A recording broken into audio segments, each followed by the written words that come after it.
أعوذ بالله من الشيطان الرجيم. بسم الله الرحمن الرحيم.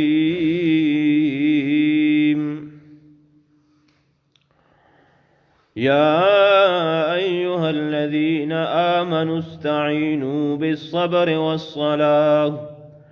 إن الله مع الصابرين.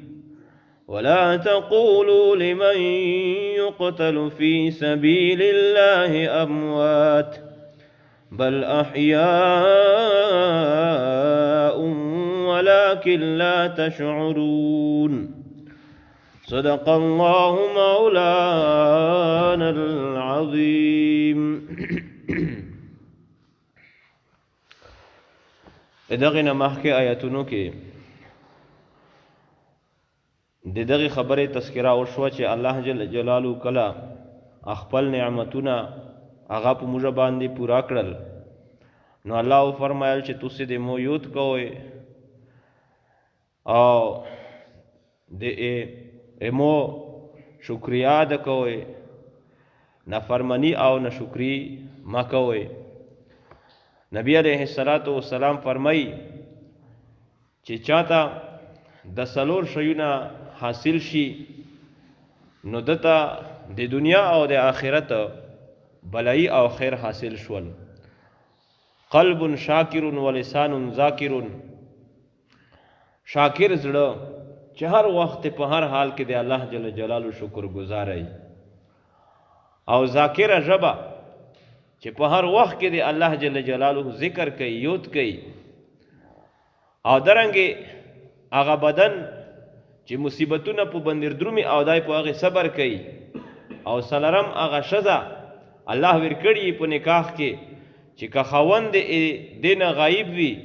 نو په خپل نفس کې او د اده په مال کې خیانت وسره نه کوي، نو د سلور شیونه چې کوم انسان ته حاصل شي د دنیا او د آخرت دته لوی بلای او خیر ورسېده. نو بیا د هغه نه بعد چې مخکې کوم امور ذکر شول نو هغه مشکل دي، اطاعت د الله ذکر شول او درنګ منهیات شرعیه، نو په دې باندې عمل مشکل او کله کله سړی پکې پورا سر ته ونه رسیږي، کوتاهی نه پکې وشي، نو دغه چې سړی حاصلې صبر اختیار کی او درنګ المنز د دغه شیونو په واسطه سره د الله جل جلاله نه په هغه کې تعاون غوړي. نن آیت کریمه کې ولا تقولوا لمن يقتل في سبيل الله اموات د شهداء بدر په باره کې د آیت کریمه نازل شو. د بدر کې کوم جنگ شو ده د اسلام په تاریخ کې دا اولینی جنگ شو. مسلمان انتهایی کامو، کفار انتهایی زیوتو، مسلمانو سره ساز و سامان اسلحه کم او کفار شه مسلح وو. نو بیا الله جل جلاله یو زبردست فتح مسلمانو ته نصیب کړی دو. 70 دا د کفارونه مردول کړی شوی او 70 وینه قیدیونو، او د مسلمان نه څومره کسان هغه شهید شول، نو 14 کسان د مسلمانو پکې شهید وو، 6 کسان د مهاجرینو نه او 8 کسان د انصارو نه. بهر حال چې کله دوی شهیدون شول نو زنو کسانو ته د شهداو مرتبه معلومه نه وه، نو چا پکې ووی چې هاي افسوس په دغه کسانو باندې چې دا مړه شول، د دغه نه خو د دنیا ډېر نعمتونه پوته شول. نو الله جل جلاله آیت نازل کو ولا تقولوا لمن يقتل في سبيل الله اموات. د الله په لار کې چاته مرګ روشي هغه ته به تاسې مړه یاوې هم نه، بل احیاء دا ژوندي دي ولکن لا تشعرون، تاسو ته د هغې پته نشته ده، تاسې په هغې پوهېږئ نه. نو اوس شهید ته الله جل جلاله ژوندی وویل، بل آیت کې درومي بل احیاء عند ربهم یرزقون، د الله پاک خو ته دوی ته بقاعده رزق ورکېدلی شي. یو حدیث شریف کې درومي چې شهداو ارواح دا د یو قسم مرغۍ دي، د هغې ججوړې شنې دي، نو د دوی په د ججوړې کې اوچولی شي، بیا د دغې مرغۍ یې ګرځوي چې چېته کې هم د دوی خوښه جنت کې چکرې په لګوي، او د دوی ټکانه د عرش لوندې څه قنادیل دي، کندیلونه، نو په هغه کې دوی کښیني او د هغې نه بعد چې دوی چېرته هم د چکر طبیعت وشي جنت کې الله جل جلاله اجازت ورکړي خپل ګرځي. نو الله ته وفرمایل چې تاسې په دغې ته د مړي نسبت نه کوئ چې دا مړي دي. شهید دا په دوه قسمه ده، یو شهید دنیوي ده او یو شهید اخروي ده. شهید اخروي دا هغه ته ویل شي چې مثلا یا کمره پر ړانګه شي پکې مړ شي او یا په اور کې وسوځي یا په اکسیډنټ کې وفات شي یا زهر څوک ورباندې وچ شي یا ظلمن قتل کړی شي، نو دغه شهید اخروي ده. د شهدا چې کومه د دنیوي احکام دي هغه به په ده باندې نه مرتب کیږي، یعنی د آخرت په اعتبار سره خو الله پاک د شهید درجه ورکوي، ثواب به ورکوي، خو د دنیا کې چې کوم شهید احکام دي هغه په ده باندې نشي جاری کوی. لکه مثلا غسل دا به دته ورکوی شي او درنګې کفن به ورکوی شي، او هر چې شهید دنیوي ده نو هغه ته به غسل نشي ورکوی، هغه ته به کفن نشي ورکوی، په دغه خپل لباس کې هغه به شخوی شي چې په د کوم په وینې باندې لړله ده، او درنګې سره د دغې وینې چې د ده بدن په باندې لړله ده الله فرمایي چې دا مو ته په دغه حالت کې حواله کوي. د قیامت پرېز چرچګېږي نو د ده د وینې د دغې زویونو د زخمونو نه به د مشک غوندې خوشبویۍ به وینه درومي. بهر حال خو شهداو ته الله پاک احیا ویلی دي علی چې دا ژمدي دي، خو د موږ د حیات غوندې حیات او ژمدون د دوی نه ده. یو بیل قسم ته حیات ده الله پاک په هغې باندې په خپله ښه پوهېږي. د دې وجې نه د شهیده میراث تقسیموی شي او درنګې د ده د ښځې سره نکاح دغه جایز ده. او هر چې په انبیاء کرامو کې کوم حیات ده، انبیاء کرام هم ژمدي دي، د هغې په حیات کې د ترقي دو حیات زیات ده، د دې وجې نه د پیغمبر میراث نشي تقسیموی. د پیغمبر د بیبیونې سره د دوی د وفات نه بعد بیا نکاح نشي کېدی. نو الله فرمایي ولا تقولوا لمن يقتل في سبيل الله اموات، او مایه تاسې لمن هغه چاته یقتلو چې قتل کړی شي فی سبیل الله د الله په لار کې اموات چې دوی مړه دي،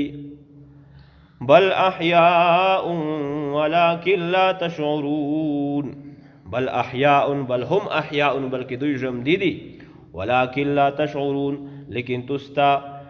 پته نه لګېږي، تسته شعور نشته دې خبرې، تاسې خبر نه د دغې دوی د حیات نه، ولکن لا تشعرون بحیاتهم دوی په حیات من تاسې خبر نه. ولنبلونکم بشیء من الخوف والجوع ونقص من الاموال والانفس والثمرات، دغې نه مخکې الله پاک د صبر بیان کړو چې تاسې به صبر کوئ. واستعینوا بالصبر والصلاة، بیا اعلی درجه صبر دا په شهادت حاصلیږي، او اعلی درجه صبر دا میدان جهاد کې ده. اوس الله فرمایي چې د دغې نه علاوه به هم داسې معمولي تکلیفونه در باندې درومي، په هغې به تاسې امتحانات اخیستی شي او تاسې په هغې باندې صبر کوئ. چې بیا صبر ور باندې وکړئ به څه شی وي؟ وبشر الصابرین. الله پیغمبر علیه السلام ته فرمایي چې خوشخبري ورکړه صبر کوونکو ته. اوس صبر کوونکي څوک دي؟ څرنګې صبر کوي؟ الذین اذا اصابتهم مصیبه، چې کله مصیبت ورته ورسي قالوا انا لله وانا الیه راجعون، نو دوی انا لله وانا الیه راجعون کلمات یی. نو الله فرمایي ولنبلونکم بشیء من الخوف، موږ به خامخا تاسې امتحان اخلو بشیء من الخوف، بشیء قلیل تنوین دی پورې تقلیلا، په معمولی شی سره من الخوف د خوف نه، کله به د دشمن خوف در باندې مسلط شي، والجوع او پر وجه سره مو امتحان اخلو، ونقص من الاموال او په کمولی سره د اموالنا، کله کله مالی نقصان ته ورسیږي مال به د کم شي، والانفس او په انفس سره په نفسونو سره، یعنی یا مو بچون مړه شي یا مو ورونه مړه شي، دا نقصان به ته ورسي. والثمرات او په ثمراتو میوې سره، مثلا بغونه مو دي، بغونو باندې آفت روغه، چمجي په ولګېدل، ژلۍ په اورېدله، فصل مو هغه ختم شواله، طوفان په روغه، بدومې په باندې روغللې، دا نقصانات ته ورسېده. نو اوس په دغه باندې صبر کوئ، صبر وکوئ. وبشر الصابرین، الله فرمایي چې پیغمبر علیه السلام ته چې بشر الصابرین خوشخبری ورکا، زیره ورکا صابرینا علی البلاء، صبر کوونکو ته په مصیبتونو سره چې په مصیبتونو باندې صبر کوي نو دوی ته خوشخبری ورکا بالجنت، په جنت سره. اوس ګورئ ام سلمہ رضی الله تعالی عنها دا یی چې موته خپل خاوند ابو سلمہ رضی الله تعالی عنہ روغ او ډېر انتهایی خوشحال و. او ام سلمہ رضی الله تعالی عنها فرمایي چې د موږ او د په موبایل کې ډېر انتهایی مینه محبت مو سره. بهرحال د دوی د هغې واقعات هم ډېر انتهایی اوږده واقعات دي، خو دلته کې بیا مو پوښتنه مې وکړه چې ابو سلمہ ته خو نن ډېر خوشحال یې. وی درته وویل چې نن مې د رسول الله صلی الله علیه وسلم نه ډېره قیمتي دعا زده کړله. وی مو یې څرنګې؟ وی چې علیه السلام وویل چې کله مصیبت ته ورسي دې ټیم کې دغه دعا وایې: اللهم اجرني فی مصیبتی واخلف لی خیرا منها. ترجمه به کوو ځکه چې عبدالغفار صاحب دی چې ترجمه یې کوي که نه مشت، خو په عربي کې یو دې کېږي نه چې په پښتو کې به تېروو. اللهم اجرني فی مصیبتی، یا الله ته د مو په د مصیبت کې مو ته اجر روکې، ثواب روکې. واخلف لی خیرا منها، د کوم نقصان هرته ورسېده د دغې نه ته مو ته بهتر بدل روکې یا الله. نو دا دوا مو نه زده کړله. څو ورځې چې کېدلې د ایمو خاوند وفات شو ابو سلمہ رضی الله تعالی عنہ. نو مو دغه دعا خو مې وویله ځکه چې زده کړې مې او صحابه کرام خو ډایرک عمل کوم. انا لله و انا الیه راجعون مې وویل. دا دعا مې چې اللهم اجرني فی مصیبتي واخلف لی خیرا منها. خو زړه کې داسې روغه چې اوس دې معنا خو چې یا الله پاکه دا کوم نقصان مې ورته ورسېده دې نه مو ته بهتر بدل وکړې. خو د مو په ذهن کې د ابو سلمہ نه بهترین بدل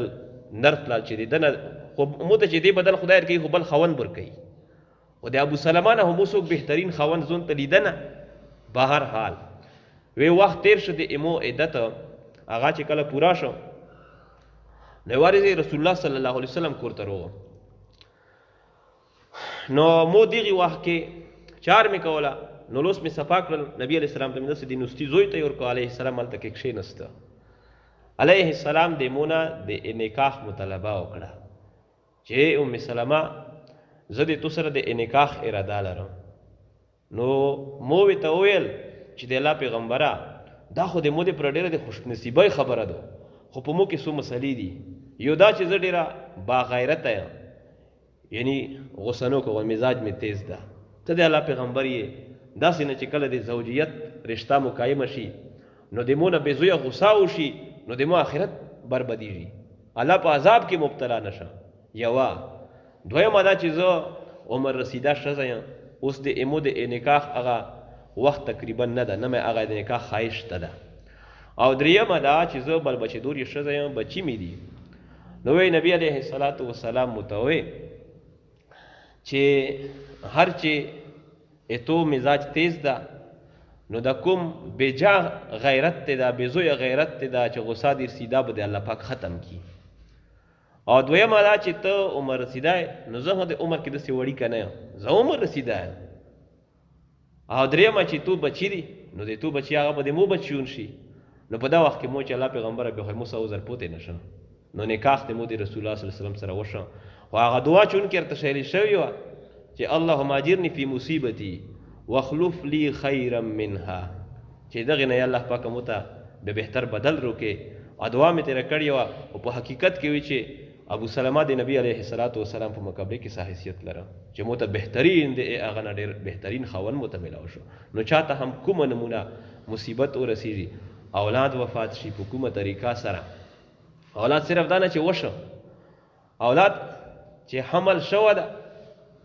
آزاد جوړ دي دا وخت کې هم ضیاع شي، دا داسې لکه اولاد دا وفات شو.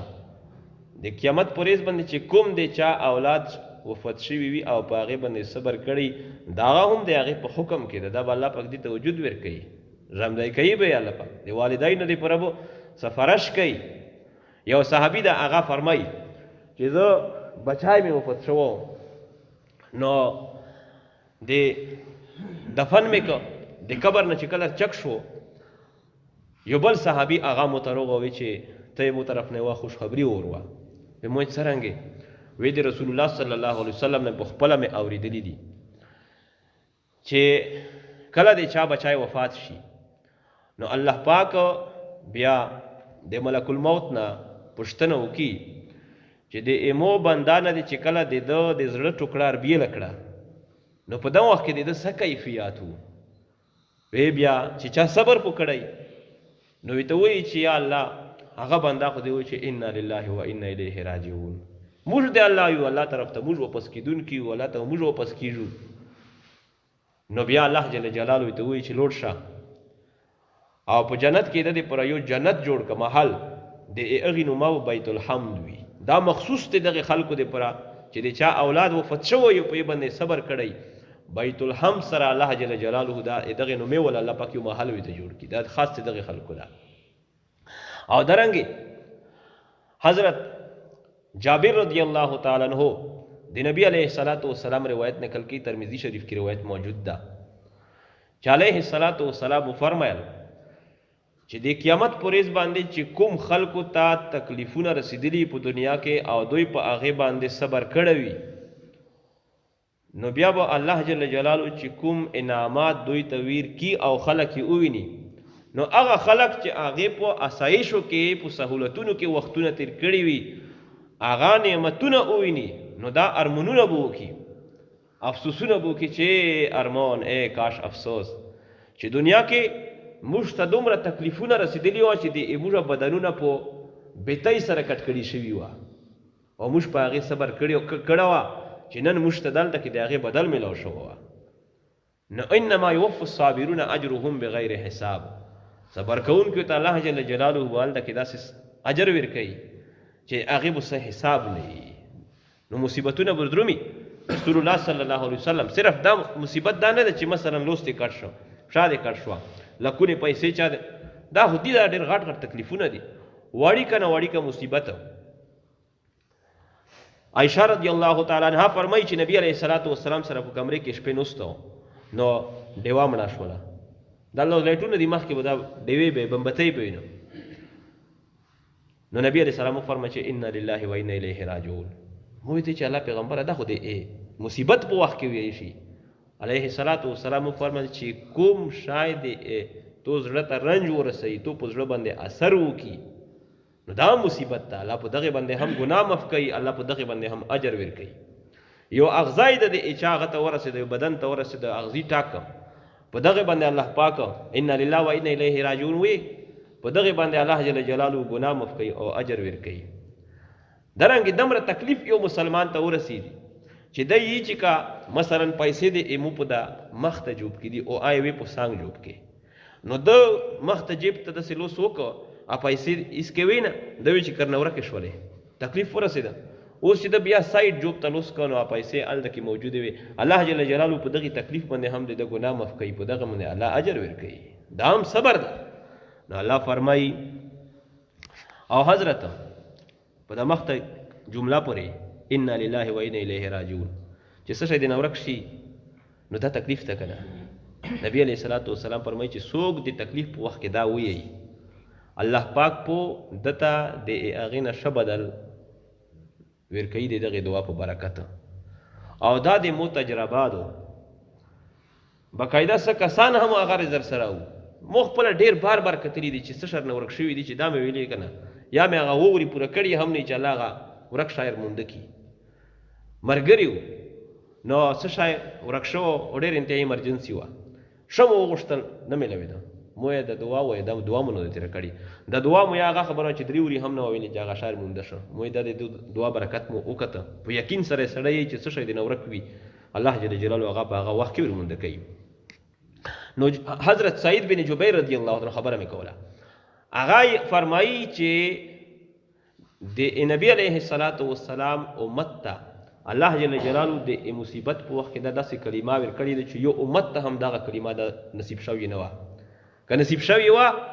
نو بیا به حضرت یعقوب علیه الصلاۃ والسلام یوسف علیه السلام په دا ټول زمانو کې په ده باندې ډېر محبوب و دا وی نورک و په کلونې کلونې نورک و او بیا په آخر وخت کې دا کلمه دای نه چې انا لله و انا الیه راجعون قرآن به نقل کړې وه یہی چې یا اسف علی یوسف، اے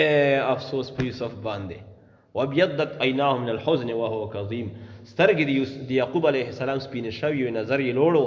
او ډېر انتهایی د غم نه ډک و. دا وخت کې هم دا کلمات یې نه دي ویلي، نو دا معنا چې دا هم د امت محمدي صلی الله علیه وسلم نه پرته خفالو. نو مصیبت وخت کې د سړی یی الذین اذا اصابتهم مصیبه، صابرین سوکتی، الله فرمایي صابرین هغه خلق تی اذا اصابتهم مصیبه چې کله دوی ته ورسیږي مصیبت معمولی غوندې تکلیف، قالو نو دوی یی انا لله و انا الیه راجعون، انا چې بشک موږ لله دې پوره دی الله تعالی یو، و انا الیه او بشک موږ الله پاک طرف ته راجعون واپس کیدونکي په آخرت کې. نو الله بالته مشتبه دلیر کوي اولئک علیهم صلوات من ربهم ورحمة، دا اوس په دې نتیجه ده چې صبر څوک وکړي نو دغه لپاره الله پاک څه بدل ورکوي. اولئک علیهم دا خلق چې په دوی باندې صلوات خصوصی رحمتونه دی الله پاک من ربهم دی جانب دی رب دی دوینا، ورحمة او عمومی رحمتونه دی الله پاک په دوی باندې دی. صلوات جمع دی صلات مختلف معنی دی، رحمت معنی هم درمی ورسته بیا سره رحمت ذکر ده. نو لہذا دی اول صلوات نه اوله معنا دی الله پاک خصوصی رحمتونه په دوی باندې دی، ورحمة او عمومی رحمتونه دی الله پاک په دوی باندې دی، یا برکات دنیا یا الله پاک په دوی باندې دی، ورحمة او برکات نعمتونه اخرویه دی الله پاک په دوی باندې دی. واولئک هم المهتدون، او دغه خلق دوی المهتدون، دوی هدایت مندون یا دوی رسیدون کی دی الی الصواب، ثواب ته درستګی ته. واخر دعوانا ان الحمد لله رب العالمین.